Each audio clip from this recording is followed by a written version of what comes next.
এমনকি আমি যদি তাদের কাছে আমার ফেরেশতাও পাঠিয়ে দেই এবং কবর থেকে মৃত ব্যক্তিরাও যদি উঠে এসে তাদের সাথে কথা বলে, কিংবা আমি যদি দুনিয়ার সমুদয় বস্তুও এনে তাদের উপর জড়ো করে দিই, তবু এরা কখনো ঈমান আনবে না।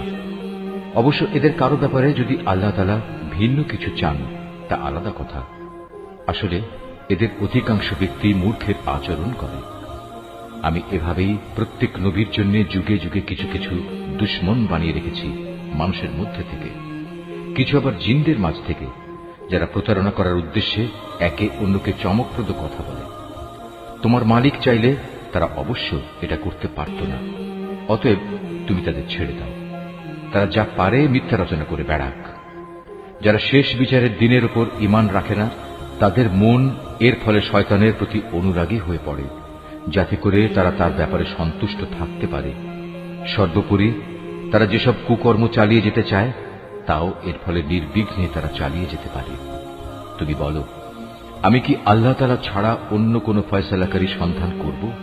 অথচ তিনিই হচ্ছেন সেই মহান সত্তা, যিনি তোমাদের কাছে তার কিতাব সবিস্তার নাজিল করেছেন। আগে যাদের আমি আমার কিতাব দান করেছিলাম তারা জানে তোমার মালিকের পক্ষ থেকে সত্যবাণী নিয়েই এটা আল কোরআন নাজিল করা হয়েছে। অতএব তুমি কখনো সন্দিহানদের অন্তর্ভুক্ত হও না।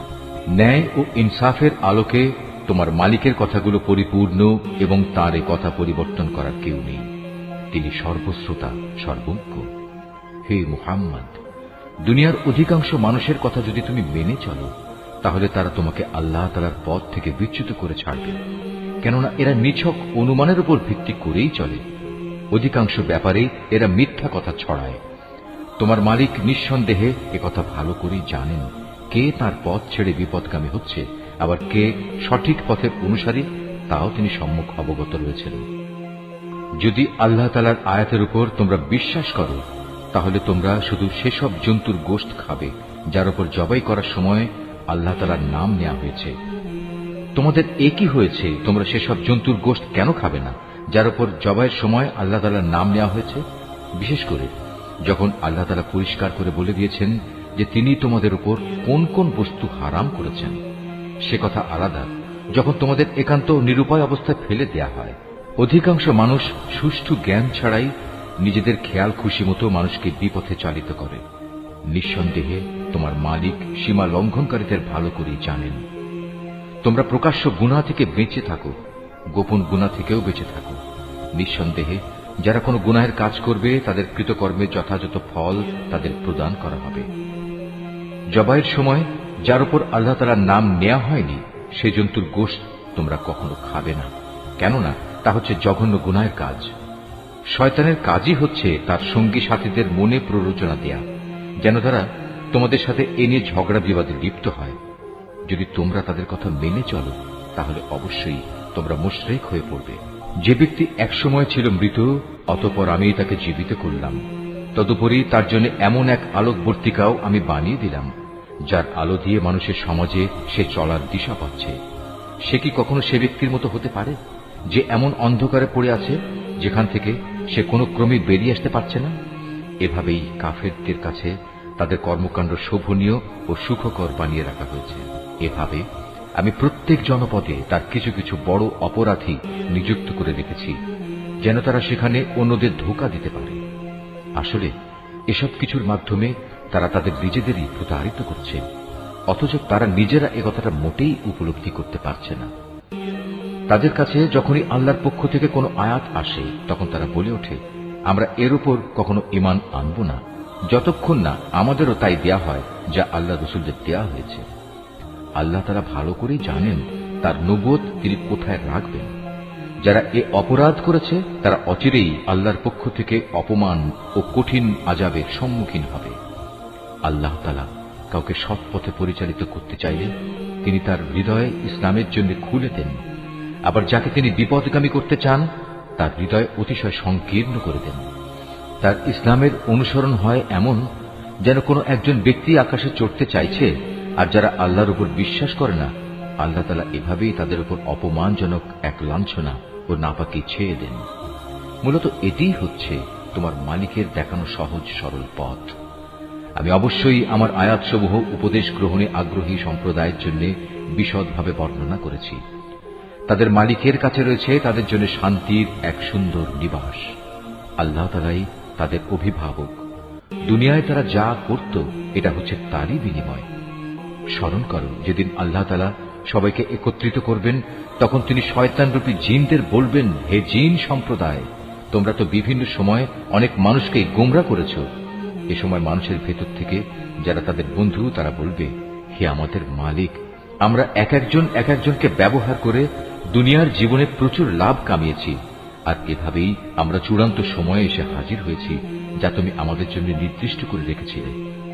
আল্লাহ তাআলা বলবেন, হ্যাঁ, আজ তোমাদের সে গোমরাহির জন্য তোমাদের ঠিকানা হচ্ছে জাহান্নামের আগুন, সেখানে তোমরা চিরকাল থাকবে। অবশ্য যাদের আল্লাহ তাআলা আযাব থেকে বাঁচিয়ে দিতে চাইবেন তাদের কথা আলাদা। তোমার মালিক অবশ্যই প্রজ্ঞাময় ও সম্মুখ অবহিত। আমি এভাবে একদল জালেমকে তাদেরই অন্যায় কার্যকলাপের দরুন আর একদল জালেমের উপর ক্ষমতাবান করে দেই। আল্লাহ তাআলা সেদিন আরো বলবেন, হে জিন ও মানুষ সম্প্রদায়, বলো, তোমাদের কাছে কি তোমাদেরই মধ্যে থেকে আমার এমন সব রসুল আসেনি যারা আমার আয়াতগুলো তোমাদের কাছে বর্ণনা করত? উপরন্তু যারা তোমাদের ভয় দেখাতো যে তোমাদের আজকের এ দিনের সম্মুখীন হতে হবে? সেদিন ওরা বলবে, হ্যাঁ, এসেছিল, তবে আজ আমরা আমাদের নিজেদের বিরুদ্ধেই সাক্ষ্য দিচ্ছি। মূলত দুনিয়ার জীবন এদের প্রতারিত করে রেখেছিল। তারা নিজেদের বিরুদ্ধেই একথা সাক্ষ্য দেবে যে তারা আসলেই কাফের ছিল। এটা এজন্যে যে তোমার মালিক অন্যায়ভাবে এমন কোন জনপদের মানুষকে ধ্বংস করেন না যার অধিবাসীরা সত্য দিন সম্পর্কে সম্পূর্ণ গাফেল থাকে। তাদের নিজস্ব কর্ম অনুযায়ী প্রতিটি ব্যক্তির জন্যই তার মর্যাদা রয়েছে। তোমার মালিক তাদের কাজকর্ম সম্পর্কে মোটেই উদাসীন নন। তোমার মালিক নিজে কারো মুখাপেক্ষী নন। দয়া ও অনুগ্রহের মালিক তিনি যদি চান তাহলে তোমাদের এই জনপদ থেকে সরিয়ে নিতে পারেন এবং তোমাদের পরে অন্য যাদের তিনি চান এখানে এনে বসিয়েও দিতে পারেন। যেমনি করে তোমাদেরও তিনি অন্য সম্প্রদায়ের বংশধর থেকে উত্থান ঘটিয়েছেন। তোমাদের কাছে যে প্রতিশ্রুতি দেয়া হচ্ছে তা অবশ্যই আসবে, আর তোমরা আল্লাহকে ব্যর্থ করে দেওয়ার ক্ষমতা রাখো না। তাদের তুমি বলে দাও, হে আমার জাতি, তোমরা নিজ নিজ জায়গায় যা যা করার করে যাও, আমিও আমার করণীয় করে যাব। অচিরেই তোমরা জানতে পারবে কার জন্য পরিণামের সুন্দর ঘর নির্দিষ্ট রয়েছে। জালেমরা কখনো সাফল্য লাভ করতে পারে না।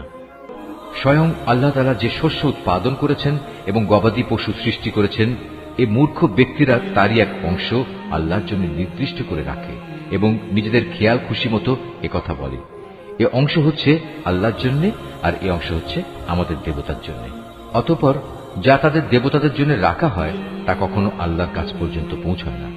যদিও আল্লাহর নামে যে ভাগ রাখা হয় তা শেষতক তাদের দেবতাদের কাছে গিয়েই পৌঁছে। কত নিকৃষ্ট তাদের এই বিচার! এভাবে বহু মুশরিকের ক্ষেত্রেই তাদের দেব দেবীরা তাদের আপন সন্তানদের হত্যা করার জঘন্য কাজও একান্ত শোভনীয় করে রেখেছে। এর উদ্দেশ্য হচ্ছে তাদের ধ্বংস সাধন করা এবং তাদের গোটা জীবন বিধানকেই তাদের কাছে সন্দেহের বিষয়ে পরিণত করে দেয়া। অবশ্য আল্লাহ তাআলা চাইলে তারা কখনো এ কাজ করত না। অতএব তুমি তাদের ছেড়ে দাও, মিথ্যা রচনা নিয়ে তাদের তুমি কিছুদিন ব্যস্ত থাকতে দাও। তারা বলে, এসব গবাদি পশু এবং এ খাদ্যশস্য নিষিদ্ধ তালিকাভুক্ত, আমরা যাকে চাইব সে ছাড়া অন্য কেউ তা খেতে পারবে না। এটা তাদের মন গড়া একটা ধারণা মাত্র। আবার তারা মনে করে কিছু গবাদি পশু আছে যার উপর আরোহণ করা নিষিদ্ধ, আবার কিছু গবাদি পশু আছে যার উপর জবাই করার সময় তারা আল্লাহর নাম স্মরণ করে না। আল্লাহর উপর মিথ্যা রচনা করার উদ্দেশ্যেই তাদের এসব অপচেষ্টা। অচিরেই আল্লাহ তাআলা তাদের এই মিথ্যাচারের জন্য তাদের যথাযথ প্রতিফল দান করবেন। তারা বলে, এসব গবাদি পশুর পেটে যা কিছু আছে তা শুধু আমাদের পুরুষদের জন্য নির্দিষ্ট এবং আমাদের স্ত্রীদের জন্য তা হারাম। তবে যদি এ পশুর পেটে মরা কিছু থাকে তাহলে তারা নারী পুরুষ উভয়ই সমান অংশীদার। আল্লাহ তাআলা অতি শীঘ্রই তাদের এ ধরনের উদ্ভট কথা বলার প্রতিফল দান করবেন, কেননা তিনি হচ্ছেন প্রবল প্রজ্ঞাময়, তিনি সর্বজ্ঞ। অবশ্য যারা নেহায়েত নির্বুদ্ধিতা ও অজ্ঞতার বশবর্তী হয়ে নিজেদের সন্তানদের হত্যা করল এবং আল্লাহ তাআলা তাদের যে রিজিক দান করেছেন তা নিজেদের উপর হারাম করে নিল, আল্লাহ তাআলা সম্পর্কে নানা ধরনের মিথ্যা কথা রচনা করল, এসব কাজের মাধ্যমে নিঃসন্দেহে এরা সবাই দারুণভাবে ক্ষতিগ্রস্ত হয়ে গেল। এরা কখনো সৎ পথের অনুসারীদের দলভুক্ত ছিল না। মহান আল্লাহ তাআলা, যিনি নানা প্রকারের উদ্যান বানিয়েছেন, কিছু লতাগুল্ম যা কোনো কাণ্ড ছাড়াই মাচানের উপর তুলে রাখা হয়েছে, আবার কিছু গাছ যা মাচানের উপর তুলে রাখা হয়নি, সেও কাণ্ডের উপর তা এমনিই দাঁড়িয়ে আছে। তিনি আরো সৃষ্টি করেছেন খেজুর গাছ এবং বিভিন্ন স্বাদ ও প্রকার বিশিষ্ট খাদ্যশস্য ও আনার। এগুলো স্বাদে গন্ধে একরকমও হতে পারে, আবার তা ভিন্ন ধরনেরও হতে পারে। যখন তা ফলবান হয় তখন তোমরা তার ফল খাও। তোমরা ফসল তোলার দিনে যে বঞ্চিত তার হক আদায় করো, কখনো অপচয় করো না, কেননা আল্লাহ তাআলা অপচয়কারীদের পছন্দ করেন না। গবাদি পশুর মধ্যে কিছু পশু হচ্ছে ভারবাহী ও কিছু হচ্ছে খাবার উপযোগী। আল্লাহ তাআলা যা তোমাদের দান করেছেন তা তোমরা খাও, এবং এ পর্যায়ে কখনো শয়তানের পদাঙ্ক অনুসরণ করো না, কেননা সে হচ্ছে তোমাদের প্রকাশ্য দুশমন। আল্লাহ তাআলা তোমাদের দিয়েছেন এই 8 প্রকারের গৃহপালিত জন্তু। প্রথমত 2 মেষ, দ্বিতীয়ত 2 ছাগল।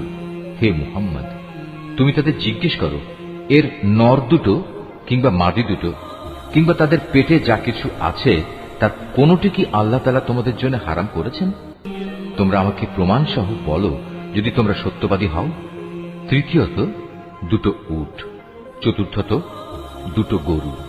এর নর 2 কিংবা মাদি 2 কি আল্লাহ তাআলা হারাম করেছেন, অথবা এদের উভয়ের পেটে যা কিছু আছে তাকে তিনি তোমাদের জন্য হারাম করেছেন? আল্লাহ তাআলা যখন এ আদেশ দিয়েছিলেন তখন তোমরা কি সেখানে উপস্থিত ছিলে? অতঃপর তার চাইতে বড় জালেম আর কে হতে পারে, যে মানুষকে গোমরা করার জন্য অজ্ঞতাবশত আল্লাহর নামে মিথ্যা কথা রচনা করে? নিশ্চয়ই আল্লাহ তাআলা সীমা লঙ্ঘনকারী সম্প্রদায়কে সঠিক পথে পরিচালিত করেন না। হে মুহাম্মদ, তুমি এদের বলো, আমার কাছে যে ওহী পাঠানো হয়েছে তাতে একজন ভোজনকারী মানুষ সাধারণত যা খেতে পারে তার মধ্যে এমন কোন জিনিস তো আমি পাচ্ছি না যা হারাম করা হয়েছে। হ্যাঁ, তা যদি মরা জন্তু, প্রবাহিত রক্ত এবং শুয়োরের গোশত হয় তাহলে তা অবশ্যই হারাম, কেননা এসব হচ্ছে নাপাক। অথবা এমন এক অবৈধ জন্তু যা আল্লাহ ছাড়া অন্য কারো নামে জবাই করা হয়েছে। তবে যদি কাউকে নাফরমানি এবং সীমা লঙ্ঘনজনিত অবস্থা বেঁধে রেখে এর কোন একটি জিনিস খেতে বাধ্য করা হয়, তাহলে তার ক্ষেত্রে তোমার মালিক অবশ্যই ক্ষমাশীল ও পরম দয়ালু। আর আমি ইহুদিদের জন্য নখযুক্ত সব পশুই হারাম করে দিয়েছি। গরু এবং ছাগলের চর্বিও আমি তাদের জন্য হারাম করেছি। তবে জন্তুর চর্বির যা কিছু পিঠ, আঁত কিংবা হাড়ের সাথে জড়ানো থাকে তা হারাম নয়। এভাবেই এগুলো হারাম করে আমি তাদের অবাধ্যতার শাস্তি দিয়েছিলাম। নিঃসন্দেহে আমি সত্যবাদী। এরপরেও যদি তারা তোমাকে মিথ্যাবাদী বলে তাহলে তুমি বল, অবশ্যই তোমাদের মালিক এক বিশাল দয়ার আধার। তবে অপরাধীদের উপর থেকে তাঁর শাস্তি কেউই ফেরাতে পারবে না। অচিরেই এ মুশরিক লোকগুলো বলতে শুরু করবে, যদি আল্লাহ তাআলা চাইতেন তাহলে আমরা ও আমাদের পূর্বপুরুষরা তো শিরক করতাম না, আর এভাবে আমরা কোনো জিনিসও নিজেদের উপর হারাম করে নিতাম না। তুমি তাদের বলো, এর আগেও অনেকে এভাবে আল্লাহর আয়াতকে অস্বীকার করেছে, অবশেষে তারা আমার শাস্তির স্বাদ ভোগ করেছে। তুমি তাদের জিজ্ঞেস করো, তোমাদের কাছে কি সত্যি এমন কোন জ্ঞান মজুদ আছে? থাকলে অতঃপর তা বের করে আমার কাছে নিয়ে এসো। তোমরা তো কল্পনার উপর নির্ভর করে কথা বলো এবং হামেশাই মিথ্যার অনুসরণ করো। তুমি আরো বলো, সবকিছুর চূড়ান্ত প্রমাণ তো আল্লাহ তাআলার কাছেই রয়েছে। তিনি যদি চাইতেন তাহলে তিনি তোমাদের সবাইকেই সৎ পথে পরিচালিত করে দিতেন। হে মুহাম্মদ, তুমি বলো, যাও তোমাদের সেসব সাক্ষী নিয়ে এসো যারা একথা সাক্ষ্য দেবে যে আল্লাহ তাআলাই এসব জিনিস তোমাদের উপর হারাম করেছেন। তাদের মধ্যে কিছু সাক্ষী যদি সাক্ষ্য দেয়ও, তবু তুমি তাদের সাথে কোনো সাক্ষ্য দিও না। যারা আমার আয়াতকে অস্বীকার করেছে, যারা পরকালের উপর ঈমান আনেনি, উপরন্তু যারা অন্য কিছুকে তাদের মালিকের সমকক্ষ মনে করে, তাদের তুমি কখনো অনুসরণ করো না। হে মুহাম্মদ, তুমি বলো, এসো আমি বরং তোমাদের বলে দেই তোমাদের মালিক কোন কোন জিনিস তোমাদের জন্য হারাম করেছেন। সেই জিনিসগুলো হচ্ছে, তোমরা তাঁর সাথে অন্য কিছুকে শরীক করবে না, পিতামাতার সাথে ভালো ব্যবহার করবে, দারিদ্র্যের আশঙ্কায় কখনো নিজেদের সন্তানকে হত্যা করবে না, কেননা আমি তোমাদের ও তাদের উভয়েরই আহার যোগাই, প্রকাশ্যে হোক কিংবা গোপনে হোক। তোমরা অশ্লীলতার কাছেও যাবে না। আল্লাহ তাআলা যে জীবনকে তোমাদের জন্য মর্যাদাবান করেছেন তাকে কখনো যথার্থ কারণ ব্যতি রেখে হত্যা করো না। এ হচ্ছে কতিপয় নির্দেশ। আল্লাহ তাআলা এর মাধ্যমে তোমাদের আদেশ দিয়েছেন, এগুলো যেন তোমরা মেনে চলো। আশা করা যায় তোমরা তাঁর বাণীসমূহ অনুধাবন করতে পারবে। তোমরা কখনো এতিমদের সম্পদের কাছেও যাবে না। তবে উদ্দেশ্য যদি নেক হয় তাহলে সে একটা নির্দিষ্ট বয়স সীমার পৌঁছা পর্যন্ত কোনো পদক্ষেপ নিলে তা ভিন্ন কথা। পরিমাপ ও ওজন করার সময় ন্যায্যভাবেই তা করবে। আমি কখনো কারো ওপর তার সাধ্য সীমার বাইরে কোনো দায়িত্ব চাপাই না। যখনই তোমরা কোনো ব্যাপারে কথা বলবে তখন ইনসাফ প্রতিষ্ঠা করবে, যদি তা তোমাদের একান্ত আপনজনের বিরুদ্ধেও হয়। তোমরা আল্লাহ তাআলাকে দেয়া সব অঙ্গীকার পূরণ করো। এ হচ্ছে আরো কতিপয় আদেশ। এর মাধ্যমে আল্লাহ তাআলা তোমাদের আদেশ দিয়েছেন তোমরা যেন এগুলো মেনে চলো। আশা করা যায় তোমরা উপদেশ গ্রহণ করতে পারবে। এটা হচ্ছে আমার দেখানো সহজ সরল পথ। অতএব একমাত্র এ পথেরই তোমরা অনুসরণ করো। কখনো ভিন্ন পথ অবলম্বন করো না, কেননা ভিন্ন পথ অবলম্বন করলে তা তোমাদের তার পথ থেকে বিচ্ছিন্ন করে দেবে। এ হচ্ছে আরো কয়েকটি নির্দেশ। আল্লাহ তাআলা এর মাধ্যমে তোমাদের আদেশ দিচ্ছেন যেন তোমরা এগুলো মেনে চলো। আশা করা যায় তোমরা আল্লাহ তাআলাকে ভয় করবে।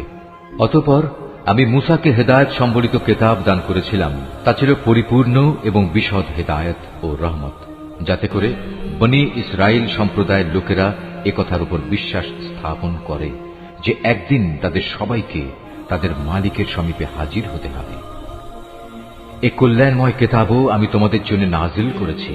অতএব তোমরা এর অনুসরণ করো এবং কিতাবের শিক্ষানুযায়ী তোমরা আল্লাহ তাআলাকে ভয় করো। হয়তো তোমাদের উপর দয়া ও অনুগ্রহ প্রদর্শন করা হবে। এখন তোমরা আর একথা বলতে পারবে না যে আল্লাহর কিতাব তো আমাদের আগের ইহুদি ও খ্রিস্টান এ দুটো সম্প্রদায়কে দেওয়া হয়েছিল, তাই আমরা সে কিতাবের পাঠ সম্পর্কে অজ্ঞ ছিলাম। অথবা একথা বলারও কোনো অজুহাত পাবে না যে যদি ইহুদি খ্রিস্টানদের মতো আমাদেরও কোনো কিতাব দেয়া হতো তাহলে আমরা তো তাদের চাইতে বেশি সৎ পথের অনুসারী হতে পারতাম।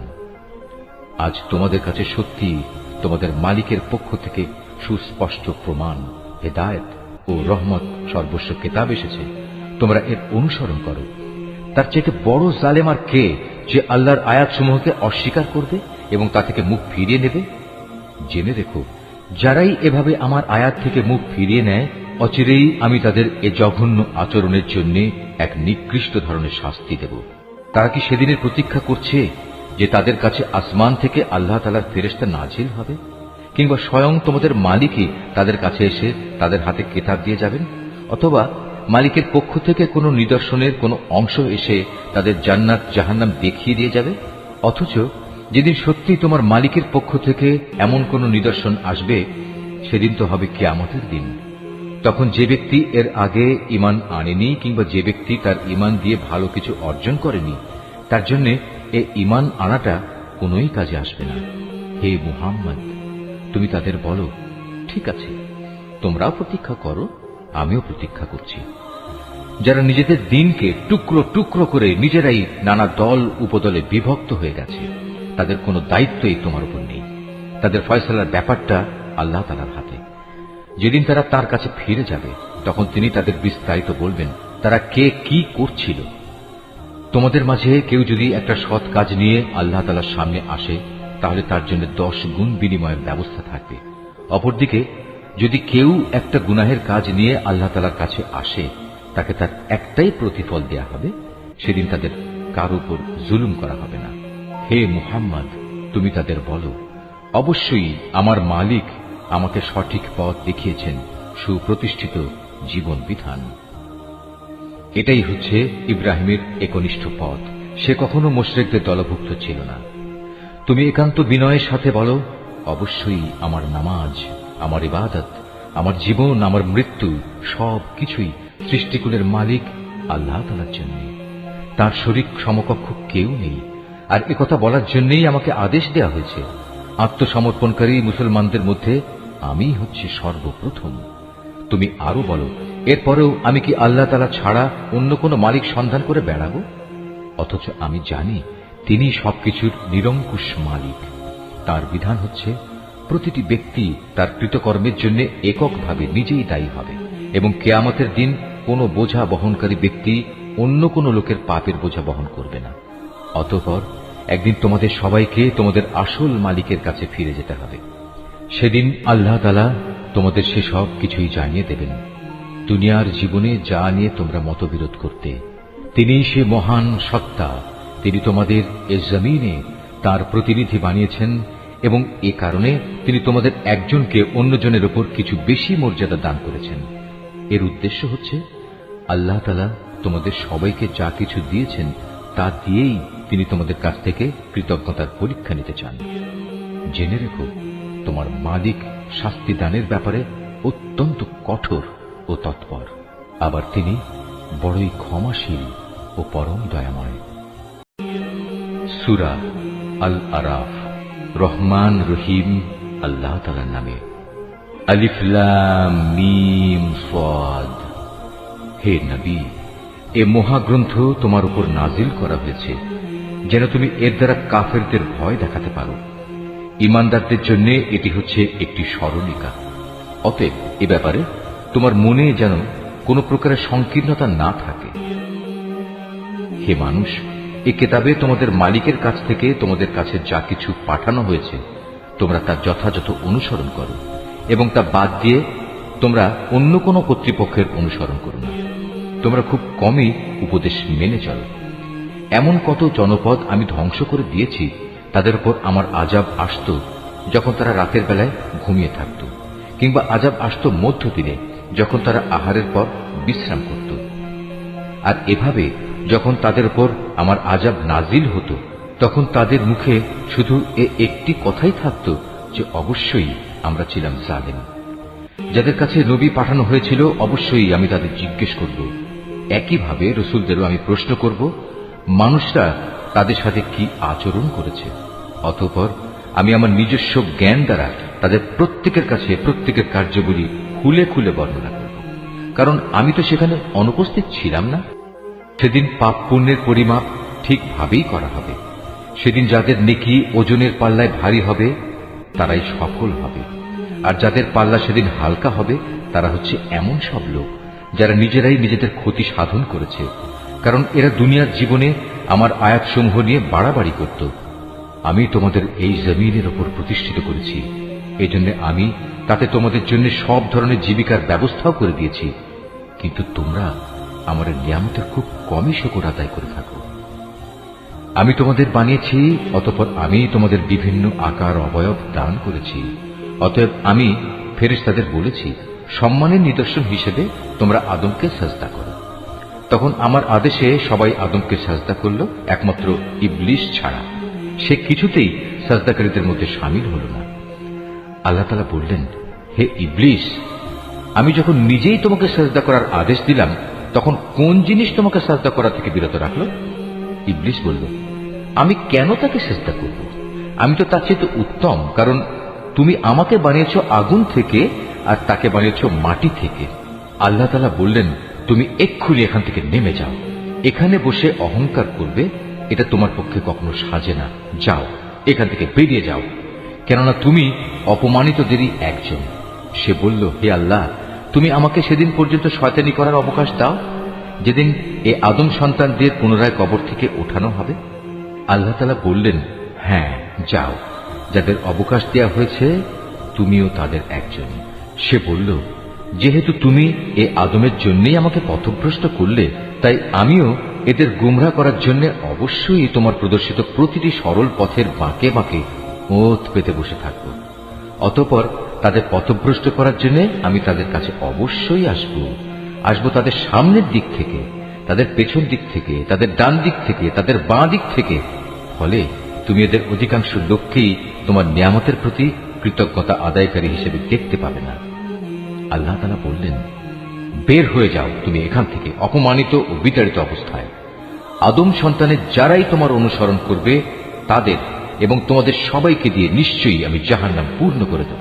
আল্লাহ তাআলা আদমকে বললেন, তুমি এবং তোমার সঙ্গিনী জান্নাতে বসবাস করতে থাকো এবং এর যেখান থেকে যা কিছু চাও তা তোমরা খেতে পারো, কিন্তু এই গাছটির কাছেও যেও না, গেলে তোমরা উভয়ই জালেমদের মধ্যে সামিল হয়ে যাবে। অতঃপর শয়তান তাদের দুজনকেই কুমন্ত্রণা দিল যেন সে তাদের নিজেদের লজ্জাস্থানসমূহ, যা তাদের পরস্পরের কাছ থেকে গোপন করে রাখা হয়েছিল, প্রকাশ করে দিতে পারে। সে তাদের আরো বলল, তোমাদের মালিক তোমাদের এই গাছটির কাছে যাওয়া থেকে তোমাদের যে বারণ করেছেন, তার উদ্দেশ্য এছাড়া আর কিছুই নয় যে সেখানে গেলে তোমরা উভয়ই ফেরেশতা হয়ে যাবে, অথবা এর ফলে তোমরা জান্নাতে চিরস্থায়ী হয়ে যাবে। সে তাদের কাছে কসম করে বলল, আমি অবশ্যই তোমাদের উভয়ের জন্য তোমাদের হিতাকাঙ্ক্ষীদের একজন। এভাবে সে এদের দুজনকেই প্রতারণার জালে আটকে ফেলল। অতঃপর এক সময় যখন তারা উভয়ই সে গাছ ও তার ফল আস্বাদন করল, তখন তাদের লজ্জাস্থানসমূহ তাদের উভয়ের সামনে খুলে গেল। সাথে সাথে তারা জান্নাতের বিভিন্ন লতাপাতা নিজেদের উপর জড়িয়ে নিজেদের গোপন স্থানসমূহ ঢাকতে শুরু করল। তাদের মালিক তখন তাদের ডাক দিয়ে বললেন, আমি কি তোমাদের উভয়কে এই গাছটির কাছে যাওয়া থেকে নিষেধ করিনি, এবং আমি কি তোমাদের একথা বলে দেইনি যে শয়তান হচ্ছে তোমাদের উভয়ের প্রকাশ্য দুশমন? নিজেদের ভুল বুঝতে পেরে তারা দুজনেই বলে উঠল, হে আমাদের মালিক, আমরা আমাদের নিজেদের উপর জুলুম করেছি। তুমি যদি আমাদের মাফ না করো, তাহলে অবশ্যই আমরা চরম ক্ষতিগ্রস্তদের দলে সামিল হয়ে যাব। আল্লাহ তাআলা বললেন, এবার তোমরা সবাই এখান থেকে নেমে যাও। আজ থেকে তোমরা ও শয়তান চিরদিনের জন্য একে অপরের দুশমন। সুনির্দিষ্ট সময় পর্যন্ত পৃথিবীতে থাকার উদ্দেশ্যে তোমাদের জন্য সেখানে বসবাসের জায়গা ও জীবন সামগ্রীর ব্যবস্থা থাকবে। আল্লাহ তাআলা আরো বললেন, তোমরা সেখানেই জীবন যাপন করবে, সেখানেই তোমরা মৃত্যুবরণ করবে, এবং সেখান থেকেই তোমাদের পুনরায় বের করে আনা হবে। হে আদম সন্তানরা, আমি তোমাদের উপর পোশাক সংক্রান্ত বিধান পাঠিয়েছি, যাতে করে এর দ্বারা তোমরা তোমাদের গোপন স্থানসমূহ ঢেকে রাখতে পারো এবং নিজেদের সৌন্দর্যও ফুটিয়ে তুলতে পারো। তবে আসল পোশাক হচ্ছে কিন্তু তাকওয়ার, আল্লাহর ভয় জাগ্রতকারী পোশাক। আর এটা হচ্ছে উত্তম পোশাক, এবং এটা আল্লাহর নিদর্শনসমূহেরও একটি অংশ। এর উদ্দেশ্য হচ্ছে যাতে করে মানুষরা এর থেকে শিক্ষা গ্রহণ করতে পারে। হে আদমের সন্তানরা, শয়তান যেভাবে তোমাদের পিতামাতাকে জান্নাত থেকে বের করে দিয়েছে, তেমনি করে তোমাদেরও সে যেন প্রতারিত করতে না পারে। শয়তান তাদের উভয়ের দেহ থেকে তাদের পোশাক খুলে ফেলেছিল, যাতে করে তাদের উভয়ের গোপন স্থানসমূহ উভয়ের কাছে উন্মুক্ত হয়ে পড়ে। মূলত সে নিজে এবং তার সঙ্গী সাথীরা তোমাদের এমন সব স্থান থেকে দেখতে পায় যেখান থেকে তোমরা তাদের দেখতে পাও না। যারা আমাকে বিশ্বাস করে না, তাদের জন্য শয়তানকে আমি অভিভাবক বানিয়ে দিয়েছি। এদের অবস্থা হচ্ছে, তারা যখন কোনো অশ্লীল আচরণ করে, তখন তারা বলে, আমরা আমাদের পূর্বপুরুষদেরও এর উপর পেয়েছি, স্বয়ং আল্লাহ তাআলাই আমাদের এর নির্দেশ দিয়েছেন। হে নবী, তুমি বলো, আল্লাহ তাআলা কখনো অশ্লীল কিছুর হুকুম দেন না। তোমরা কি আল্লাহ তাআলা সম্পর্কে এমন কিছু বলছো যার ব্যাপারে তোমরা কিছুই জানো না? তুমি আরো বলো, আমার মালিক তো শুধু ন্যায় ইনসাফের আদেশ দিচ্ছেন। তার আদেশ হচ্ছে প্রতিটি ইবাদতেই তোমরা তোমাদের লক্ষ্য স্থির রাখবে, তাকেই তোমরা ডাকো, জীবন বিধান একান্তভাবে তার জন্যই খালেস করে। যেভাবে তিনি তোমাদের প্রথম সৃষ্টি করেছেন, সেভাবেই তোমাদের আবার সৃষ্টি করা হবে। অতঃপর একদল লোককে তিনি সঠিক পথ দেখিয়েছেন, আর দ্বিতীয় দলটির উপর গুমরাহি ও বিদ্রোহ ভালোভাবেই চেপে বসেছে। এরাই পরবর্তী পর্যায়ে আল্লাহ তাআলাকে বাদ দিয়ে শয়তানদের নিজেদের অভিভাবক বানিয়ে নিয়েছে। এ সত্ত্বেও তারা নিজেদের সঠিক পথের উপর মনে করে। হে আদম সন্তানরা, তোমরা প্রতিটি ইবাদতের সময়ই তোমাদের সৌন্দর্য মণ্ডিত পোশাক গ্রহণ করো, তোমরা খাও এবং পান করো, তবে কোনো অবস্থাতেই অপচয় করো না, কেননা আল্লাহ তাআলা অপচয়কারীদের কখনো পছন্দ করেন না। হে নবী, তুমি বলো, আল্লাহ তাআলার দয়া, সৌন্দর্য মণ্ডিত পোশাক এবং পাক পবিত্র জিনিস খাবার খাওয়া তোমাদের জন্য কে হারাম করেছে? এগুলো তো আল্লাহ তাআলা স্বয়ং নিজেই তার বান্দাদের জন্য বের করে এনেছেন। তুমি বলো, এগুলো হচ্ছে সাধারণত পার্থিব পাওনা, কিন্তু কিয়ামতের দিন বিশেষভাবে এগুলো ঈমানদারদের জন্য নির্দিষ্ট থাকবে। এভাবেই আমি জ্ঞানী সমাজের জন্য আমার আয়াতসমূহ খুলে খুলে বর্ণনা করি। তুমি এদের বলো, হ্যাঁ, আমার মালিক যা কিছু হারাম করেছেন তা হচ্ছে যাবতীয় প্রকাশ্য ও অপ্রকাশ্য অশ্লীল কাজ এবং গুনাহ ও অন্যায়ভাবে বাড়াবাড়ি করা। তিনি আরো হারাম করেছেন আল্লাহর সাথে অন্য কাউকে শরীক করা। যার ব্যাপারে তিনি কখনো কোনো সনদ নাজিল করেননি, এবং আল্লাহ তাআলা সম্পর্কে তোমাদের এমন সব বাজে কথা বলা যার ব্যাপারে তোমাদের কোনোই জ্ঞান নেই। প্রত্যেক জাতির জন্যই তার উত্থান পতনের একটি সুনির্দিষ্ট মেয়াদ রয়েছে। যখন তাদের সে মেয়াদ আসবে তখন তারা এক দণ্ড বিলম্বও করবে না, তেমনি তারা এক মুহূর্ত এগিয়েও আসবে না। হে আদম সন্তানরা, শুরুতেই আমি তোমাদের বলেছিলাম, যখনই তোমাদের কাছে তোমাদের মধ্যে থেকে এমন কোন রাসূল আসবে যারা তোমাদের কাছে আমার আয়াত পড়ে শোনাবে, তখন যারা সে অনুযায়ী আমাকে ভয় করবে এবং নিজেদের সংশোধন করে নেবে তাদের কোনোই ভয় থাকবে না, তারা কখনো দুশ্চিন্তাগ্রস্তও হবে না। আর যারা আমার আয়াতসমূহকে মিথ্যা প্রতিপন্ন করবে এবং বড়াই করে এ সত্য থেকে মুখ ফিরিয়ে নেবে, তারাই হবে জাহান্নামের অধিবাসী। সেখানে তারা চিরদিন অবস্থান করবে। যে ব্যক্তি আল্লাহ তাআলা সম্পর্কে মিথ্যা রচনা করে কিংবা তার আয়াতকে মিথ্যা সাব্যস্ত করে, তার চেয়ে বড় জালেম আর কে? এরা হচ্ছে সেসব ব্যক্তি যারা কেতাবে বর্ণিত দুর্ভোগের তাদের নিজেদের অংশ পেতে থাকবে। এমনি ভাবে তাদের মৃত্যুর সময় তাদের কাছে আমার ফেরেশতারা যখন এসে হাজির হবে, তখন ফেরেশতারা বলবে, বলো তারা এখন কোথায় যাদের তোমরা আল্লাহ তাআলার বদলে ডাকতে? তারা বলবে, আজ তারা আমাদের ছেড়ে সরে গেছে। তারা সেদিন সবাই নিজেদের বিরুদ্ধে সাক্ষ্য দেবে, তারা সত্যি কাফির ছিল। আল্লাহ তাআলা বলবেন, তোমাদের আগে যেসব মানুষের দল, জিনের দল গত হয়ে গেছে, তাদের সাথে তোমরাও আজ সবাই জাহান্নামের আগুনে ঢুকে পড়ো। এমনি করে যখন এক একটি জনগোষ্ঠী জাহান্নামে দাখিল হতে থাকবে, তখন তারা তাদের আদর্শগত ভাই বোনদের উপর লানত দিতে থাকবে। এভাবে লানত দিতে দিতে যখন সবাই সেখানে গিয়ে একত্র হবে, তখন তাদের শেষের দলটি পূর্ববর্তী দলের ব্যাপারে বলবে, হে আমাদের মালিক, এরাই হচ্ছে সেসব লোক যারা আমাদের গোমরা করেছিল, তুমি এদের জাহান্নামের শাস্তি দ্বিগুণ করে দাও। আল্লাহ তাআলা বলবেন, আজ তোমাদের প্রত্যেককেই দ্বিগুণ শাস্তি দেওয়া হবে, কিন্তু তোমরা তো অনুধাবনই করতে না। তাদের প্রথম দলটি তাদের শেষের দলটিকে বলবে, হ্যাঁ, আমরা যদি অপরাধী হয়েই থাকি তবে তোমাদেরও আমাদের উপর কোনো শ্রেষ্ঠত্ব ছিল না।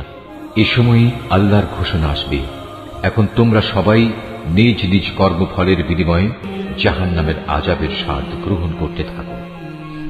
অবশ্যই যারা আমার আয়াতসমূহকে অস্বীকার করেছে এবং দম্ভ ভরে তা থেকে মুখ ফিরিয়ে নিয়েছে, তাদের জন্য কখনো রহমত ভরা আসমানের দুয়ার খুলে দেয়া হবে না, যতক্ষণ পর্যন্ত একটি সূচের ছিদ্র পথ দিয়ে একটি উট প্রবেশ করতে না পারবে, ততক্ষণ পর্যন্ত এরা জান্নাতে প্রবেশ করতে পারবে না। আমি এভাবেই অপরাধীদের প্রতিফল দিয়ে থাকি।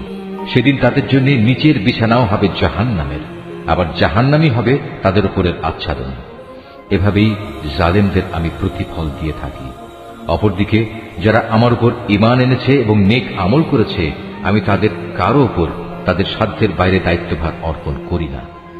এই নেক লোকেরাই হচ্ছে জান্নাতের অধিবাসী, তারা সেখানে চিরদিন থাকবে। তাদের মনের ভেতর পরস্পরের বিরুদ্ধে যে ঘৃণা বিদ্বেষ লুকিয়েছিল তা আমি সেদিন বের করে ফেলে দেব। তাদের জন্য নির্দিষ্ট জান্নাতের পাদদেশ দিয়ে ঝর্ণাধারা প্রবাহিত হবে। এসব দেখে তারা বলবে, সমস্ত প্রশংসা আল্লাহ তাআলার জন্য, যিনি আমাদের এই পুরস্কারের স্থানটি দেখিয়েছেন। আল্লাহ তাআলা আমাদের হেদায়েতের পথ না দেখালে আমরা নিজেরা কিছুতেই হেদায়েত পেতাম না। আমাদের মালিকের রাসূলরা এক নির্ভুল বিধান নিয়ে এসেছিল। এ সময় তাদের জন্য ঘোষণা দেয়া হবে, আজ তোমাদের এক মহান জান্নাতের মালিক করে দেয়া হলো, আর এটা হচ্ছে সেসব কার্যক্রমের প্রতিফল যা তোমরা দুনিয়ার জীবনে করে এসেছ। আমরা তো আমাদের মালিকের জান্নাত সংক্রান্ত ওয়াদা সত্য পেয়েছি, তোমরা কি তোমাদের মালিকের ওয়াদাসমূহ সঠিক পাওনি? তারা বলবে, হ্যাঁ। অতঃপর একজন ঘোষণাকারী এসে ঘোষণা করবে, জালেমদের উপর আল্লাহ তাআলার লানত হোক। যারা মানুষদের আল্লাহ তাআলার পথ থেকে বিরত রাখতে চাইত এবং শুধু বাঁকা পথ খুঁজে বেড়াত, আর তারা শেষ বিচারের দিনকেও অস্বীকার করত। জান্নাত ও জাহান্নাম উভয়ের মাঝে একটি দেয়াল থাকবে। এই দেয়ালের উঁচু স্থানের উপর থাকবে আর এক দলের কিছু লোক, যারা সেখানে আনিত প্রতিটি ব্যক্তিকে তাদের নিজ নিজ চিহ্ন অনুযায়ী চিনতে পারবে। তারা জান্নাতের অধিবাসীদের ডেকে বলবে, তোমাদের উপর শান্তি বর্ষিত হোক। এরা যদিও তখন পর্যন্ত জান্নাতে প্রবেশ করেনি, কিন্তু প্রতি মুহূর্তে এরা সেখানে প্রবেশ করার আগ্রহ পোষণ করছে। অতঃপর যখন তাদের দৃষ্টি জাহান্নামের অধিবাসীদের আযাবের দিকে ফিরিয়ে দেয়া হবে, তখন তারা বলবে, হে আমাদের মালিক, তুমি আমাদের এ জালিম সম্প্রদায়ের অন্তর্ভুক্ত করো না। অতঃপর পার্থক্য নির্ণয়কারী সে দেয়ালের উঁচু স্থানে অবস্থানকারী ব্যক্তিরা জাহান্নামের কিছু লোককে, যাদের তারা কোনো বিশেষ লক্ষণের ফলে চিনতে পারবে, ডেকে বলবে, তোমাদের দলবল কোনোটাই তো আজ কাজে এলো না, না কাজে এলো তোমাদের অহংকার যা তোমরা করতে। অপরদিকে আজ চেয়ে দেখো মোমেনদের প্রতি, এরা কি সেসব লোক নয় যাদের ব্যাপারে তোমরা কসম করে বলতে আল্লাহ তাআলা এদের তার রহমতের কোনো অংশই দান করবেন না, অথচ আজ এদেরকেই আল্লাহ তাআলা বলেছেন, তোমরা সবাই জান্নাতে প্রবেশ করো, তোমাদের কোনোই ভয় নেই, না তোমরা দুঃখিত হবে। এবার জাহান্নামের অধিবাসীরা জান্নাতের লোকদের ডেকে বলবে, আমাদের উপর সামান্য কিছু পানি অন্তত ঢেলে দাও, অথবা আল্লাহ তাআলা তোমাদের যে খাবার দান করেছেন তার কিয়দংশ আমাদের দাও। তারা বলবে, আল্লাহ তাআলা আজ এ দুটি জিনিস কাফেরদের জন্য হারাম করেছেন। যারা দিনকে খেল তামাশায় পরিণত করে রেখেছিল এবং পার্থিব জীবন তাদের প্রতারণার জালে আটকে রেখেছিল, তাদের আজ আমি ঠিক সেভাবেই ভুলে যাব যেভাবে তারা আমার সামনাসামনি হওয়ার এই দিনটিকে ভুলে গেছে এবং আমার আয়াতসমূহ অস্বীকার করেছে। আমি তাদের কাছে এমন একটি কিতাব পৌঁছে দিয়েছিলাম যা আমি বিশদ জ্ঞান দ্বারা সমৃদ্ধ করে বর্ণনা করেছি। যারা এর উপর ঈমান আনবে, এ কিতাব হবে তাদের জন্য সুস্পষ্ট হিদায়াত ও রহমত। এরা কি চূড়ান্ত কোনো পরিণামের জন্য অপেক্ষা করছে, যেদিন সত্যি সত্যি সে পরিণাম তাদের কাছে আসবে? সেদিন যারা ইতিপূর্বে এ দিনটিকে ভুলে গিয়েছিল তারা বলবে, অবশ্যই আমাদের মালিকের পক্ষ থেকে আমাদের রাসূলরা এদিনের সত্য প্রতিশ্রুতি নিয়েই এসেছিল। আমাদের জন্য আজ কোনো সুপারিশকারী কি আছে যারা আমাদের পক্ষে আল্লাহর কাছে কিছু বলবে? অথবা এমন কি হবে যে আমাদের পুনরায় দুনিয়ায় ফিরিয়ে দেয়া হবে, যাতে আমরা সেখানে গিয়ে ভিন্ন ধরনের কিছু করে আসতে পারি যা আমরা আগে কখনো করিনি? মূলত এরাই হচ্ছে সেসব লোক যারা নিজেরা নিজেদের ক্ষতি সাধন করেছে এবং দুনিয়ায় তারা যা কিছু মিথ্যা রচনা করত তাও তাদের কাছ থেকে আজ হারিয়ে গেছে। অবশ্যই তোমাদের মালিক আল্লাহ তাআলা, যিনি 6 দিনে আসমান সমূহ ও জমিন সৃষ্টি করেছেন, অতঃপর তিনি আরশের উপর অধিষ্ঠিত হন। তিনি রাতের আবরণকে দিনের উপর ছেয়ে দেন যেন তা একে অন্যকে দ্রুত গতিতে অনুসরণ করে। তিনি সৃষ্টি করেছেন সূরজ, চাঁদ ও তারাসমূহ। মূলত এর সব কটিকেই আল্লাহ তাআলার বিধানের অধীনে করে রাখা হয়েছে। জেনে রেখো, সৃষ্টি যেহেতু তাঁর, সুতরাং এর উপর ক্ষমতাও চলবে একমাত্র তাঁর। সৃষ্টিকুলের মালিক আল্লাহ তাআলা অত্যন্ত দয়ালু ও বরকতময়। অতএব তোমরা একান্ত বিনয়ের সাথে ও চুপিসারে শুধু তোমাদের মালিক আল্লাহ তাআলাকেই ডাকো। অবশ্যই তিনি তাঁর রাজত্বে যারা বাড়াবাড়ি করে তাদের পছন্দ করেন না। আল্লাহর জমিনে একবার তাঁর শান্তি স্থাপনের পর তাতে তোমরা বিপর্যয় সৃষ্টি করো না। তোমরা ভয় ও আশা নিয়ে একমাত্র আল্লাহ তাআলাকেই ডাকো। অবশ্যই আল্লাহর রহমত নেক লোকদের অতি নিকটে রয়েছে। তিনি মহান আল্লাহ, যিনি বাতাসকে বৃষ্টি ও রহমতের আগাম সুসংবাদবাহী হিসেবে জনপদের দিকে পাঠান। শেষ পর্যন্ত যখন সে বাতাস পানির ভারী মেঘমালা বহন করে চলতে থাকে, তখন আমি তাকে একটি মৃত জনপদের দিকে পাঠিয়ে দিই। অতঃপর সে মেঘ থেকেই আমি পানি বৃষ্টি বর্ষণ করি। অতঃপর তা দিয়ে জমিন থেকে আমি সব ধরনের ফলমূল বের করে আনি। এভাবে আমি মৃতকেও জীবন থেকে বের করে আনব। সম্ভবত এ থেকে তোমরা কিছু শিক্ষা গ্রহণ করতে পারবে। উৎকৃষ্ট জমিন, তা থেকে তার মালিকের আদেশে উৎকৃষ্ট ফসলই উৎপন্ন হয়। আর যে জমিন বিনষ্ট হয়ে গেছে তা কঠোর পরিশ্রম ব্যতীত কিছুই উৎপন্ন করে না। এভাবেই আমি আমার নিদর্শনসমূহ স্পষ্ট করে বর্ণনা করি এমন এক জাতির জন্য যারা আমার নিয়ামতের কৃতজ্ঞতা জ্ঞাপন করে। আমি নূহকে তার জাতির কাছে পাঠিয়েছি। অতঃপর সে তাদের বলল, হে আমার জাতির লোকেরা, তোমরা আল্লাহ তাআলার দাসত্ব কবুল করো। তিনি ছাড়া তোমাদের আর কোনো মাবুদ নেই। আমি তোমাদের উপর এক কঠিন দিনের আযাবের আশঙ্কা করছি। তার জাতির নেতারা বলল, হে নূহ, আমরা দেখতে পাচ্ছি তুমি এক সুস্পষ্ট গুমরাহিতে নিমজ্জিত রয়েছ। সে বলল, হে আমার সম্প্রদায়ের লোকেরা, আমার মধ্যে কোনোই গুমরাহি নেই। আমি তো হচ্ছি সৃষ্টিকুলের মালিক আল্লাহর পক্ষ থেকে আসা একজন রাসূল। আমার কাজ হচ্ছে আমি আমার মালিকের বাণীসমূহ তোমাদের কাছে পৌঁছে দেব এবং সে মতে তোমাদের শুভ কামনা করব। আখিরাত সম্পর্কে আমি আল্লাহ তাআলার কাছ থেকে এমন কিছু কথা জানি যা তোমরা জানো না।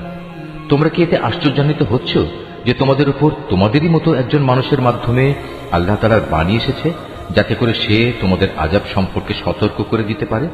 ফলে তোমরা সময় থাকতে সাবধান হবে এবং আশা করা যায় এতে করে তোমাদের উপর দয়া করা হবে। অতঃপর তারা তাকে মিথ্যা প্রতিপন্ন করল। আমি তাকে এবং তার সাথে যারা নৌকায় আরোহণ করেছিল তাদের সবাইকে আযাব থেকে উদ্ধার করেছি। আর যারা আমার আযাব সমূহকে মিথ্যা বলেছে তাদের আমি পানিতে ডুবিয়ে দিয়েছি। এরা ছিল গোঁড়া অন্ধ।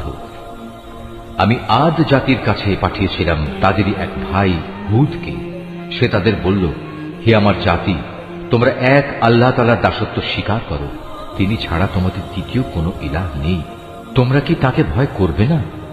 তার জাতির সর্দাররা যারা তাকে অস্বীকার করেছে তারা বলল, আমরা তো দেখছি তুমি নির্বুদ্ধিতায় লিপ্ত আছো এবং আমরা মনে করি তুমি মিথ্যাবাদীদেরই একজন। সে বলল, হে আমার সম্প্রদায়ের লোকেরা, আমার সাথে কোন রকম নির্বুদ্ধিতা জড়িত নেই, বরং আমি হচ্ছি সৃষ্টিকুলের মালিক আল্লাহ তাআলার পক্ষ থেকে আগত একজন রাসূল। আমার দায়িত্ব হচ্ছে আমি আমার মালিকের কাছ থেকে আসা বাণীসমূহ তোমাদের কাছে পৌঁছে দেব। আমি তোমাদের একজন বিশ্বস্ত শুভাকাঙ্ক্ষী। তোমরা কি এটা দেখে বিস্মিত হচ্ছ যে তোমাদের কাছে তোমাদেরই মতো একজন মানুষের মাধ্যমে তোমাদের মালিকের কাছ থেকে তোমাদের আযাবের ভয় দেখানোর জন্য সুস্পষ্ট বাণী এসেছে? স্মরণ করো কিভাবে আল্লাহ তাআলা তোমাদের নূহের পর এই জমিনের খলিফা বানিয়েছেন এবং অন্যান্য সৃষ্টির চাইতে তিনি তোমাদের বেশি ক্ষমতা দান করেছেন। অতএব হে আমার জাতি, তোমরা আল্লাহ তাআলার অনুগ্রহগুলো স্মরণ করো। আশা করা যায় তোমরা সাফল্য অর্জন করতে পারবে। তারা হুদকে বলল, তুমি কি আমাদের কাছে এজন্যই এসেছ যে আমরা কেবল এক আল্লাহর ইবাদত করব এবং আমাদের পূর্বপুরুষরা যাদের বন্দিগি করেছে তাদের একেবারে বাদ দিয়ে দেব? এটাই যদি হয় তাহলে নিয়ে এসো আমাদের কাছে সে আযাব যার ব্যাপারে তুমি আমাদের এত ভয় দেখাচ্ছ, যদি তুমি সত্যবাদী হও। সে বলল, তোমাদের উপর তোমাদের মালিকের পক্ষ থেকে আযাব ও ক্রোধ তো নির্ধারিত হয়েই আছে। তোমরা কি আমার সাথে সে মিথ্যা মাবুদের নামগুলোর ব্যাপারে বিতর্কে লিপ্ত হতে চাও, যা তোমরা এবং তোমাদের বাপ দাদারা এমনি এমনি রেখে দিয়েছ, যার ব্যাপারে আল্লাহ তাআলা কোন রকম সনদ নাজিল করেননি? অতএব তোমরা অপেক্ষা করো, আমিও তোমাদের সাথে অপেক্ষা করতে থাকব। অতঃপর যখন আযাব এলো তখন আমি তাকে এবং তার সাথে যেসব ঈমানদার ব্যক্তি ছিল তাদের আমার রহমত দ্বারা আযাব থেকে বাঁচিয়ে দিলাম। আর যারা আমার আয়াতসমূহকে অস্বীকার করেছে আমি তাদের নির্মূল করে দিলাম। এরা তো আসলে ঈমানদারই ছিল না। সামুদ জাতির কাছে আমি পাঠিয়েছিলাম তাদেরই এক ভাই সালেহকে। সে এসে বলল, হে আমার জাতি, তোমরা এক আল্লাহ তাআলার বন্দেগী করো, তিনি ছাড়া তোমাদের আর কোনো ইলাহ নেই। তোমাদের কাছে তোমাদের মালিকের কাছ থেকে সুস্পষ্ট প্রমাণ এসে হাজির হয়েছে, আর তোমাদের জন্য এ হচ্ছে আল্লাহর উষ্ট্রি। একে তোমরা ছেড়ে দাও যেন তা আল্লাহ তাআলার জমিনে বিচরণ করে খেতে পারে। তোমরা তাকে কোনো খারাপ মতলবে স্পর্শ করো না, তাহলে আল্লাহর পক্ষ থেকে কঠোর আযাব এসে তোমাদের পাকড়াও করবে। স্মরণ করো যখন আল্লাহ তাআলা আদ জাতির পর তোমাদের দুনিয়ার খলিফা বানিয়েছিলেন এবং আল্লাহ তাআলার জমিনে তিনি তোমাদের প্রতিষ্ঠা দান করেছেন, যার ফলে তোমরা এর সমতল ভূমি থেকে মাটি নিয়ে তা দিয়ে প্রাসাদ বানাচ্ছ, আর পাহাড়ের গা কেটে কেটে নিজেদের ঘরবাড়ি তৈরি করতে পারছ। অতএব তোমরা আল্লাহ তাআলার এসব জ্ঞান ও প্রকৌশল সংক্রান্ত নিয়ামত স্মরণ করো এবং কোনো অবস্থায় আল্লাহ তাআলার জমিনে বিপর্যয় ঘটিও না। তার জাতির সেসব নেতৃস্থানীয় লোক যারা নিজেদের গৌরবের বড়াই করে বেড়াত, অপেক্ষাকৃত দুর্বল শ্রেণীর লোকদের যারা তাদের মধ্যে থেকে তার উপর ঈমান এনেছে, বলল, তোমরা কি সত্যি জানো সালেহ আল্লাহ তাআলার পাঠানো একজন রাসূল? তারা বলল, হ্যাঁ, তার উপর যে বাণী পাঠানো হয়েছে আমরা তা বিশ্বাস করি। অতঃপর সে অহংকারী লোকেরা বলল, তোমরা যা কিছুতে বিশ্বাস করো আমরা তা অস্বীকার করি। অতএব তারা উষ্ট্রিটিকে মেরে ফেলল এবং এর দ্বারা তারা তাদের মালিকের নির্দেশের স্পষ্ট বিরোধিতা করল এবং তারা বলল, হে সালেহ, আমরা তো উষ্ট্রিটিকে মেরে ফেললাম। যদি তুমি সত্যি রাসূল হয়ে থাকো তাহলে সে আযাব নিয়ে এসো যার ওয়াদা তুমি আমাদের দিচ্ছ। অতঃপর এক প্রলয়ঙ্কারী ভূমিকম্প তাদের গ্রাস করে ফেলল, ফলে তারা নিজেদের ঘরেই মুখ থুবড়ে পড়ে রইল। অতঃপর সে তাদের কাছ থেকে অন্যদিকে চলে গেল এবং সে নিজের জাতিকে বলল, আমি আমার মালিকের সতর্ক বাণী তোমাদের কাছে পৌঁছে দিয়েছিলাম এবং তোমাদের জন্য কল্যাণও কামনা করেছিলাম, কিন্তু তোমরা তো কোনো কল্যাণকামীদের পছন্দই করো না। আমি লূতকেও পাঠিয়েছিলাম যখন সে তার জাতিকে বলেছিল, তোমরা এমন এক অশ্লীলতার কাজ করছো যা তোমাদের আগে সৃষ্টিকুলের আর কেউ কখনো করেনি। তোমরা যৌন তৃপ্তির জন্য নারীদের বাদ দিয়ে পুরুষদের কাছে যাও। আসলে তোমরা হচ্ছে এক সীমা লঙ্ঘনকারী জাতি। তার জাতির কাছে তখন একথা বলা ছাড়া আর কোনো জবাবই ছিল না যে সবাই মিলে তাদের তোমাদের জনপদ থেকে বের করে দাও, কেননা এরা হচ্ছে কতিপয় পাক পবিত্র মানুষ। অতঃপর যখন আমার আযাব এলো, তখন আমি তাকে এবং তার পরিবার পরিজনকে উদ্ধার করলাম, তার স্ত্রীকে ছাড়া। সে আযাবে কবলিত হয়ে পেছনের লোকদের মধ্যে শামিল থেকে গেল। আমি তাদের উপর প্রচন্ড আযাবের বৃষ্টি বর্ষণ করতে থাকলাম। সুতরাং তুমি ভালো করে চেয়ে দেখো অপরাধী ব্যক্তিদের পরিণাম সেদিন কি ভয়াবহ হয়েছিল। আর মদিয়ানবাসীদের কাছে আমি পাঠিয়েছিলাম তাদেরই এক ভাই শোয়েবকে। সে তাদের বলল, হে আমার জাতি, তোমরা এক আল্লাহ তাআলার বন্দেগী করো, তিনি ছাড়া তোমাদের আর কোনো ইলাহ নেই। তোমাদের কাছে তোমাদের মালিকের পক্ষ থেকে সুস্পষ্ট নিদর্শন এসে গেছে, অতএব তোমরা সে মোতাবেক ঠিক ঠিক মতো পরিমাপ ও ওজন করবে। মানুষদের দেওয়ার সময় কখনো কম দিয়ে তাদের ক্ষতিগ্রস্ত করো না। আল্লাহ তাআলার এ জমিনে শান্তি ও সংস্কার স্থাপিত হওয়ার পর তাতে তোমরা পুনরায় বিপর্যয় সৃষ্টি করো না। তোমরা যদি আল্লাহ তাআলার উপর ঈমান আনো তাহলে এটাই তোমাদের জন্য কল্যাণকর। প্রতিটি রাস্তায় তোমরা এজন্য বসে থেকো না যে তোমরা লোকদের ভীত সন্ত্রস্ত করবে, এবং যারা ঈমান এনেছে তাদের তোমরা আল্লাহ তাআলার পথ থেকে বিরত রাখবে, আর সব সময় অহেতুক দোষ ত্রুটি খুঁজতে থাকবে। স্মরণ করে দেখো, যখন তোমরা সংখ্যায় ছিলে নিতান্ত কম, অতঃপর আল্লাহ তোমাদের সংখ্যা বাড়িয়ে দিলেন। অতএব তোমরা পুনরায় চেয়ে দেখো বিপর্যয় সৃষ্টিকারীদের পরিণাম কি হয়েছিল। আমাকে যে বাণী দিয়ে পাঠানো হয়েছে তার উপর কোন একটি জনগোষ্ঠী যদি ঈমান আনে আর একটি দল যদি তার উপর আদৌ ঈমান না আনে, তাহলে আল্লাহর কি ক্ষতি হবে? অতঃপর তোমরা ধৈর্য ধারণ করো যতক্ষণ না আল্লাহ তাআলা নিজেই আমাদের মাঝে একটা ফয়সালা করে দেন। তিনিই হচ্ছেন উত্তম ফয়সালাকারী।